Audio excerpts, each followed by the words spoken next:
সাইয়েদনা মূসা আলাইহিস সালাম আল্লাহর একবার জিজ্ঞেস করলেন, আল্লাহ মাইয়াকুনু জালিসি ইয়াউমাল কিয়ামা, আল্লাহ আমার সাথে কিয়ামতের দিন জান্নাতে সাথী কে হবে?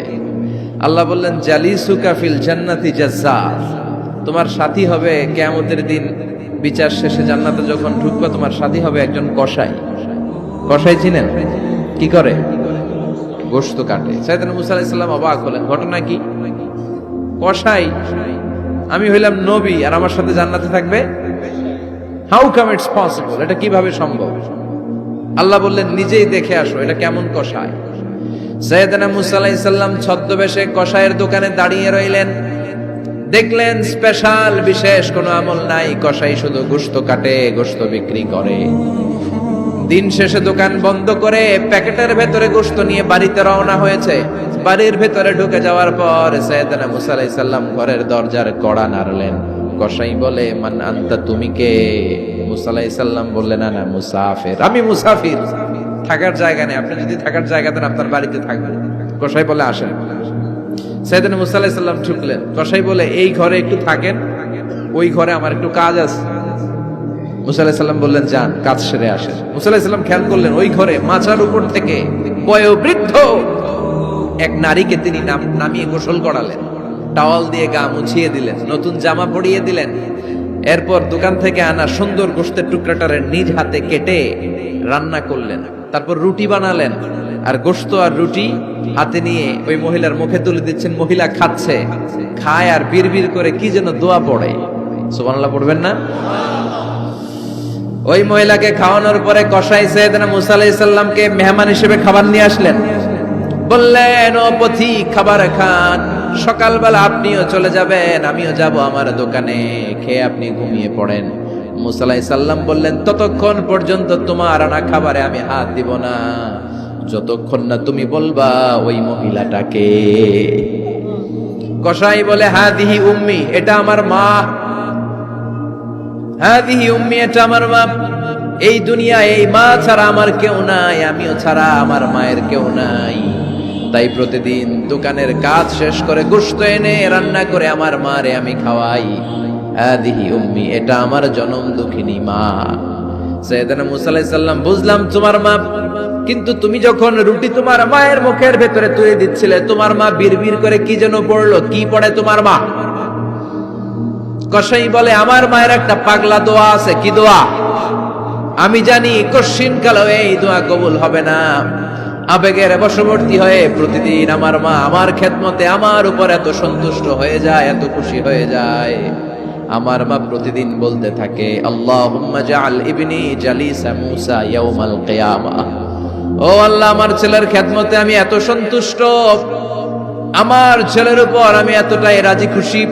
শুনেছি এই জামানার সবচাইতে বড় পয়গম্বর, বনি ইসরাইলের সবচাইতে বড় নবী, ওই নবীর নাম নাকি মূসা। ও আল্লাহ, আমি এত কিছু জানি না, এত কিছু বুঝি না, এত কিছু চাই না, তোমার দরবারে শুধু একটাই চাওয়া, একটাই ফরিয়াদ, তুমি আমার ছেলেরে কিয়ামতের দিন মূসার সাথে হাসর নসিব করে দিও। আমার ছেলে কসাই ছেলেটারে তুমি মূসার জান্নাতের সাথী বানিয়ে দিও। আল্লাহুম্মা জাআল ইবনি জালিসা মূসা ইয়াউমাল কিয়ামা। জালিস মানে ফ্রেন্ড, বন্ধু। আল্লাহ, জান্নাতে আমার ছেলেরে তুমি মূসার বন্ধু বানিয়ে দিও। মূসা আলাইহিস সালাম এবার বুঝতে পারলেন। তিনি বললেন, ঘটনা তো এই জায়গায় এতক্ষণে বুঝতে পেরেছি, কেন আমার সাথে মুফাসসির যাবে না, হাফেজে কোরআন যাবে না, শহীদরা যাবে না, ওলিরা যাবে না, নবীরা যাবে না, আমার সাথে জান্নাতে যাবে কসাই। এটা মায়ের দোয়া। কার দোয়া?